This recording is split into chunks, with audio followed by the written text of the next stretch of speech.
You know, on the corner of my desk over there, I keep a binder of all of my campaign promises. And I look at those promises as my contract with the public.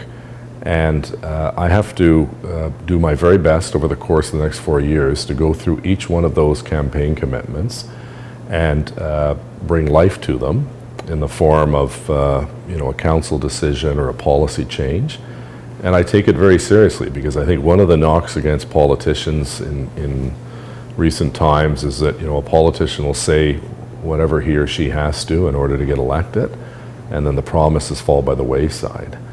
And so, I'm proud of the fact that our council has worked so cooperatively over the last 100 days, and we've been able to make a lot of progress on commitments, not just that I made, but a number of other councillors had similar commitments that they wanted to see through. So we've worked well as a team to accomplish these goals. Well, as you know, the 2.5% was a commitment I made for each of the 4 years that I'm in office. So that, as the years go on, that becomes a bigger and bigger challenge, because we have to deal with inflation and labor settlements and unforeseen costs that come into the equation. And so I'm confident that the commitments that I made to the public, my contract with the public, is one that can be fulfilled within the financial parameters of 2.5%. I'll give you an example. We've approved a budget for the segregated bike lane, I think of $1.3 million. I've already told staff, just because that's your budget doesn't mean you have to go and spend the maximum. So how can you bring that project in on time and under budget, so that we send the signal out, just because you have a budget, that's your maximum. It doesn't mean you have to spend it. We brought in the hiring freeze and the discretionary spending freeze because I wanted to end the year in a surplus, not a deficit, and that was one of the ways that we will hopefully accomplish that. The police service is not going to be able to sustain a flat line in perpetuity. And we'll work with them, just as we did this year. They're part of the same family of Ottawa Housing, the public library, City Hall. We're all in this together. First of all, the police board is going to have to bring forward its case for the South End station, and the other thing is, do we need $50 million is an awfully big station. Is it necessary to have that large a facility? The chief indicated that this year and next year we can live with the direction that council has given us. And then in 2013 and 2014, obviously, they're going to have some challenges, and we'll work with him and the police board to help overcome those challenges.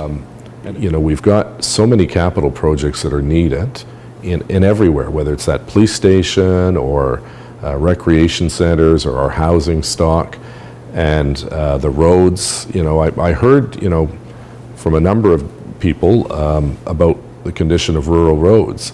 Well, I've been out, in a lot of these rural roads, and many of them are in very, very rough shape.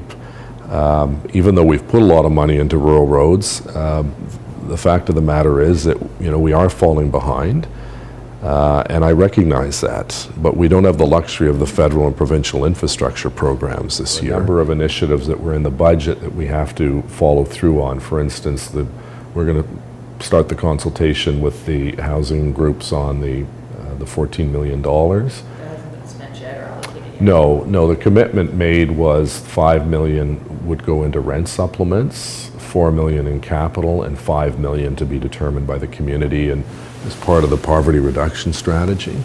I talked about them in the campaign. I'm very passionate about getting these kinds of events. We've got the Genies tomorrow night. We're trying to get the Juno Awards. Yep. So, it's part of an economic development vision that I have to make Ottawa the destination as we open our new convention center next month and as we start to prepare to welcome the world in 2017. Lansdowne is going to be in the court and OMB process this spring, and we have to be prepared for that decision. Obviously, the next briefing, I guess, timelines and procurement options for LRT come in July. And really just, making sure the budget is adhered to and respected over the course of the rest of this fiscal year will be one of my primary responsibilities. And I think, to continue the kind of relationship that we've had with council. I've been pleasantly surprised at how well the new members and the veteran members have blended. And I think they want this council to work. They heard loud and clear, as I did when I went around knocking on doors, that the public were tired of the games and the never-ending debates and the acrimony that was paramount around here, and they want, some level of stability and predictability.